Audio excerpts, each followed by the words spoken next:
আসসালামু আলাইকুম। আমি এখন বানাবো খুবই মজার একটা সালাদ। এটাকে বলে আরাবিক সালাদ। এটা কিন্তু অ্যারাবিয়ান সালাদ না, এটা অ্যারাবিক সালাদ এই নামেই সবাই খায়। ওর আরবের আশেপাশের দেশগুলোর মধ্যে ভালো প্রচলিত জিনিসটা। জিনিসটা খাইতে খুবই মজা, দেখতে যেমন সুন্দর খাইতে তেমন মজা, তৈরি করা খুবই সোজা। তো আসেন দেখি শুরু করা যাক। আমি এখানে কিছু কিডনি বিন নিচ্ছি, যেটা আমি 6-7 ঘন্টা পানিতে ভিজে রাখছিলাম, যেটাকে রাজমা বলে। এই দেখেন, এটা হচ্ছে কাঁচাটা, আর এটা হচ্ছে পানিতে ভিজে রাখলে এরকম ফুলে ফুলে বড় হয়।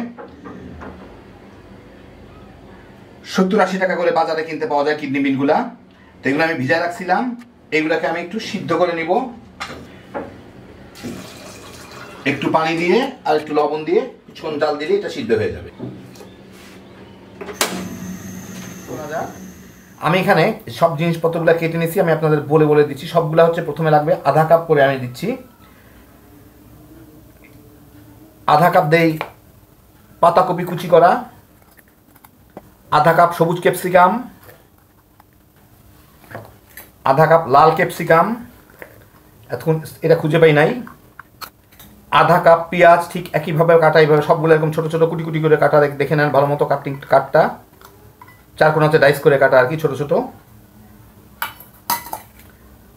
আধা কাপ শসা, আধা কাপ গাজর, আধা কাপ কচি ভুট্টা। এটা আমি টিনেরটা নিয়েছি, সেই জন্য সিদ্ধ করতে হয় না। যদি আপনারা কাঁচা কচি ভুট্টা নেন তাহলে হালকা একটু সিদ্ধ করে নেবেন। এইটা হচ্ছে রাজমা, যে রাজমাটা আমি সিদ্ধ করে রাখলাম, এটা দিতে হবে 1 কাপ। এখানে আছে 7-8টা ব্ল্যাক অলিভ, আমি এভাবে কেটে নিচ্ছি। অল্প একটু ধনিয়া পাতা, ওরা ধনিয়া পাতা দেয় না, ওরা পার্সলে দেয়, তো পার্সলে না, আমি ধনিয়া পাতা দিচ্ছি। আমাদের দেশে পার্সলে ওইভাবে পাওয়া যায় না। আর 3টা রসুন আমি কুচকুচি করে নিছি, 3 কোয়া রসুন আর কি, 3টা না 3 কোয়া রসুন। এখন এর সাথে দিতে হবে স্বাদ মতো লবণ আর চিনি আর গোলমরিচের গুঁড়া। তো আমি প্রথমে লবণটা দিয়ে নিই, এটা খেয়ে দেখে নেবেন। চিনির বদলে যারা চিনি খান না, অল্টারনেট সুগারটা ব্যবহার করতে পারেন। চিনিটা আমি গুঁড়া করে নিছি, তাহলে খুব জলদি মিশবে, নাহলে অনেকক্ষণ ধরে মিশাইতে হইতো, চিনিটা গলা পর্যন্ত এটা করতে হবে, তাতে রাজমাগুলো হয়তো ভেঙে যাইতো। সেই জন্য আমি চিনিটা গুঁড়া করে নিছি, দ্রুত যাতে মিশে। স্বাদ মতো গোলমরিচের গুঁড়া, মনে রাখবেন গোলমরিচের গুঁড়া দেওয়ার কিছুক্ষণ পরে কিন্তু এটা অনেক ঝাল হয়, সেই জন্য প্রথমে খুব বেশি দিবেন না, যদি সাথে সাথে খান এছাড়া। আর পরিমাণ মতো লেবুর রস, লেবুটা আমি রস করে নিছি, দিয়ে আমি একে মিশিয়ে দেখি কোনটা লাগবে কোনটা লাগবে না। আর যথেষ্ট পরিমাণ অলিভ অয়েল, তো আমি অলিভ অয়েলে দিচ্ছি। আপনার ইচ্ছা করলে কিন্তু সরিষার তেলেও দিতে পারেন, অনেকে জিজ্ঞেস করবেন, কিন্তু মিডল ইস্টে অলিভ অয়েলটাই খুব বেশি ব্যবহার করা হয়। এখন এটাকে ভালো মতো মিশিয়ে নিই।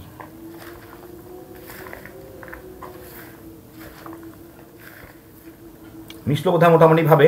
আমি একটু টেস্টটা দেখি সালাদের, একটু ঝোলটল থেকে কোনো কিছু থেকে।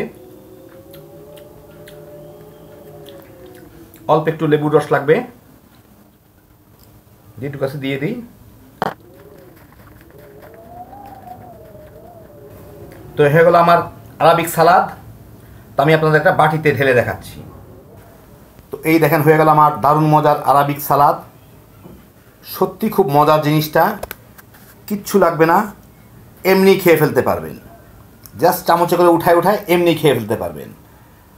আর একটা ভালো মিলও বলতে পারেন, যেহেতু এর সাথে রাজমা আছে, এটার ফুড ভ্যালু অনেক বেশি।